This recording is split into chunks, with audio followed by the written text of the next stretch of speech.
And just like that, we're joined by Daniel Garza, president of the Libra Initiative. Daniel, thanks so much for being here. Rich, thank you for inviting. So we're just talking to James about how the Koch network is viewing criminal justice reform as a success that can be replicated in other areas. And you think one of those areas is immigration reform. Yeah, the American experience has shown that immigration for us has been really good to us, but our current system is not.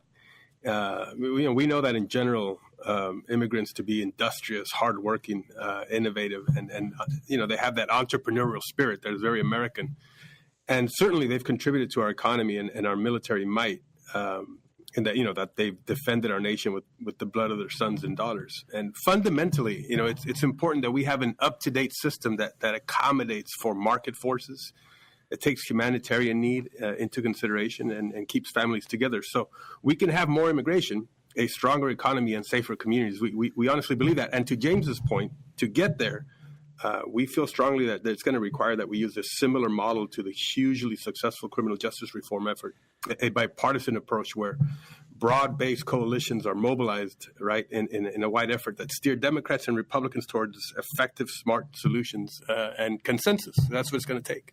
So lay out what you guys consider the couple pillars of what should be immigration reform.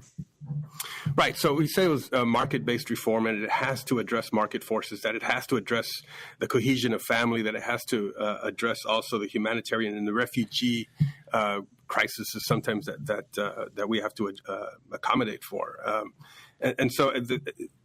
Because it's so complex, this issue, and there are so many emotions surrounding the issue of immigration, we just feel strongly that it cannot be done unilaterally through executive actions, executive activity.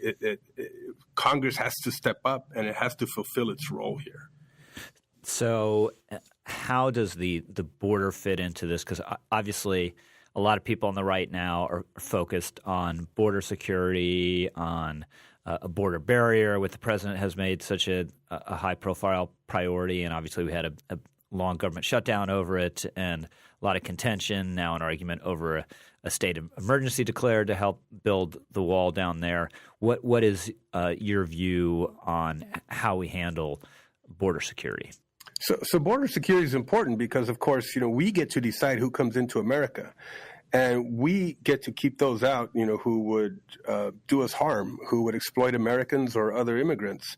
And a strong border security system is essential in that. Now, we understand and recognize that right now the situation is inadequate, that the border is porous. And so we support very much that we enhance some security issues on the border. Ground motion sensors, for example, personnel, infrared cameras, that we have the capabilities to process folks through a judicial system where, of course, honor the due process but all at the same time be expeditious. And so these are all important things, in enhancing border security that we feel is very important. But again, it's hard to do that when you have a broken immigration system, and we have the two sides that sometimes it feels like they're moving away from each other as opposed to achieving consensus. So that's why we've taken a different approach to bringing the both sides together. We have built broad-based policy coalitions. We've even brought together folks like the former National Council of La Raza, now called Unidos, the United States Hispanic Chamber of Commerce, LULAC, evangelical organization run by Sam Rodriguez, National Hispanic Leadership Conference, Forward. These are all organizations that, would not agree otherwise, but on this one issue, there's alignment, and that's why we feel it's necessary that we lock arms and drive policy that is going to be permanent and effective and good for America. So what do those players on the left and right have in common? What's the lowest common denominator on policy on this issue? Well, they want a clear process, right, for legal status that actually promotes assimilation by making it easier for immigrants and their children to find jobs, to enroll in schools, and to fully embrace and live out the promises of the American dream, to provide people with, at minimum, legal certainty, right, and the ability to plan their futures that empowers them to work. James was talking about a lot of barriers that people face, that Americans are facing. And in the Latino community, Rich, it's no different. We face huge barriers. In fact, our work mainly is to advance the principles of economic freedom, to spell out the virtues of and the merits of voluntary exchange, and how that, through our market system, generates opportunity. But when so many people are cut off the market, it sometimes it rings hollow to them. But when you're in the community and you're actually helping them by providing English courses, by providing them their driver's license, by providing them an opportunity to get a high school diploma or their citizenship, all of a sudden you remove these barriers and the free market becomes real to them. And when it becomes real to them, they'll fight to defend it. And so that's our work, and that's what we do. We're really proud of that. Yeah. So you're obviously aware of the argument some folks make, most prominently Ann Coulter, that just new immigrants are not natural defenders of the free market system the way natives might be, or at least some natives. So you're constantly, as a ideological conservative, you're creating a demographic and political problem for yourself when you have higher levels of immigration. Yeah, so that hasn't been the history of America. Prima facie evidence proves out that my own family. Let me talk about that. My parents are from a small town near Monterrey, Mexico. They came to America as immigrants in California, where I was born, as farm workers. And my aunts and uncles came with them. And it didn't take long for them to move on and up in America through hard work, working in the fields, following the crop seasons. They invested their money and risked in a small business, and they were well on their way to the American middle class. And my aunts and uncles and my cousins were too. And there's been now a new generation of immigrants that have come to America and who took their place in the fields, in the orchards, and they will move on and up. Why? Because immigrants come to improve their lot in life, to work hard, to find those jobs that maybe Americans don't want to take. And they fulfill a great need. And they're going to move on and up and become, thriving members of our society. So I would say that also immigrants create more new jobs than they actually fill. And nearly half of all Fortune 500 companies were founded by immigrants or their children. We know that to be a fact. So, and when you refer to market-based reform, give us an idea in a little more detail what that entails. Yeah, so it's important that we take a look at the forces that are driving our economy. What's the engine that's driving our economy, and a lot of that has to do sometimes with basic skill jobs, but it also highly specialized skills where immigrants can fill a role in filling a lot of those things. Like, look, I know we talk a lot about merit-based, but our history has shown that immigrants know through almost spontaneous action, spontaneous order, where the demand is, and they will work hard to fill that demand, provide products and services that make our lives better. Nobody had to tell them. They figured it out on their own. And that's been the American model through increased innovation. They create jobs and opportunities for other Americans, and that has proven out to be the case.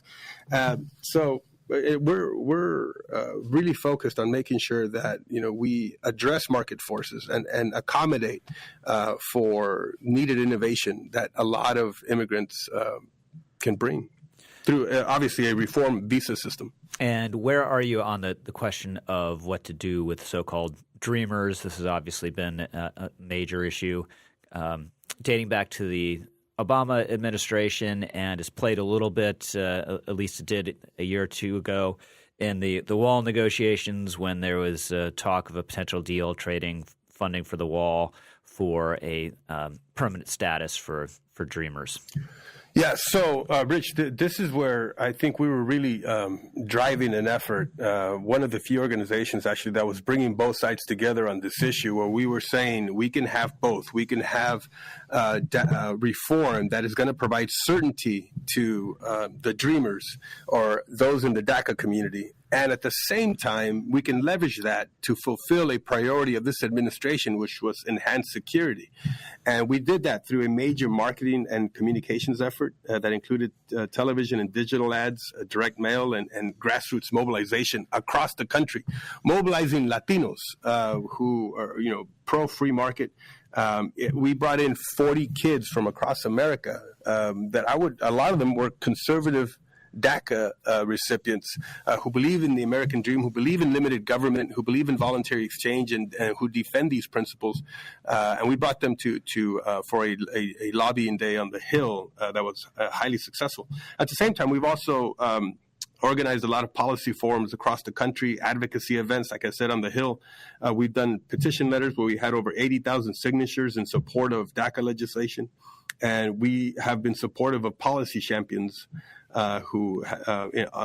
congressional members, elected leaders, who were supportive of these efforts and used media platforms to drive that message, like editorials, television panels, and interviews and these kind of things. So we were very, very active in this area. And lastly, just circling back to what we began with and segueing off the discussion with James. So how specifically, from your perspective, can criminal justice reform be a model of how you move the ball on immigration? So, what's important to recognize is that Democrats do not get to define what immigration reform is. Republicans do not get to define what immigration reform is. They both do. They have to come together and reach consensus.